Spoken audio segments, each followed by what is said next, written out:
कभी कभार मुझे याद है पिछले सत्र में हमारी बहुत मजाक उड़ाई गई। मैं नहीं जानता हूं इस प्रकार का भाषा का प्रयोग जो कर रहे थे उचित होता था। यहां तक कह दिया कि आपको वीजा दे रहे हैं पार्लियामेंट में आने का। इस प्रकार का प्रयोग करने वाले लोगों को मैं और तो कुछ कहता नहीं हूं, लेकिन मैं इतना कहता हूं,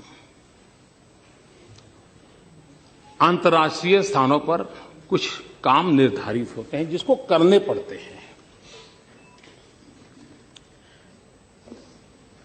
उन मीटिंगों में पहले के प्रधानमंत्रियों को भी जाना पड़ता था, इस प्रधानमंत्री को जाना पड़ता है, और भविष्य में जो आएगा उसको भी जाना पड़ेगा। लेकिन वही एक मजाक का विषय बन जाए कि हमारी राजनीति इतनी नीचे आ गई है कि हम कोई ऐसी बातों की चर्चा कर रहे हैं कि आपके पास मेरी आलोचना करने के लिए और कोई मुद्दे नहीं बचे। लेकिन मैं कहना चाहता हूं, अगर आपको देश की इतनी चिंता थी तो आप इस देश का प्रधानमंत्री विदेश गया तो कितना समय कहां बिताया, कभी उसकी भी तो जांच कर लेते, कभी उसकी भी तो इंक्वायरी कर लेते।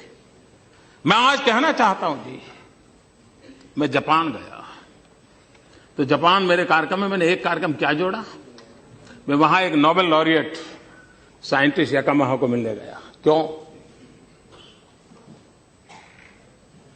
फोटो निकलवाने के लिए। मैं इसलिए किया गया कि उन्होंने स्टेम सेल के अंदर जो रिसर्च की है, मैंने जितना पढ़ा था तो मेरे मन में आया था शायद इनकी एक खोज हमारे काम आ सकती है क्या।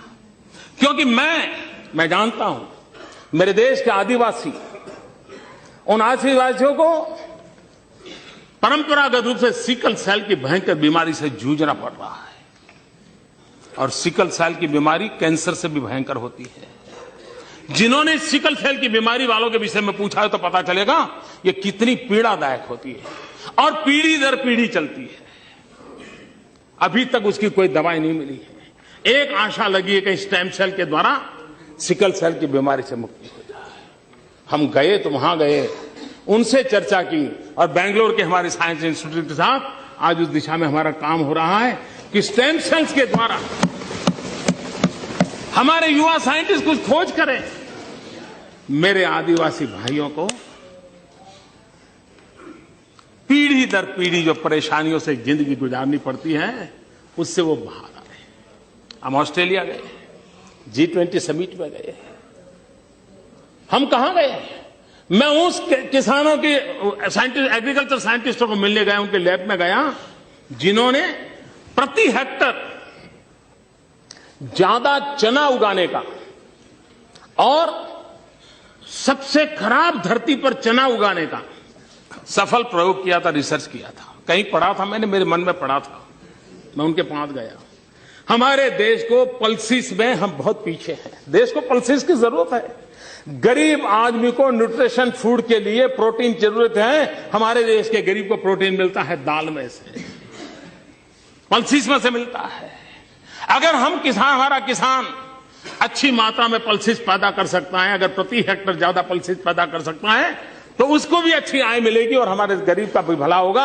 और इसलिए मैं उन साइंटिस्ट को पास जाकर के घंटे बिताए ये समझने के लिए कि बताइए मेरे देश के किसानों को ज्यादा पल्सिस पैदा करने के लिए क्या रास्ता हो सकता है, ज्यादा चना पैदा करने के लिए क्या रास्ता हो सकता है, अरहर पैदा करने के लिए क्या रास्ता हो सकता है, उसके लिए मैंने समय बिताया।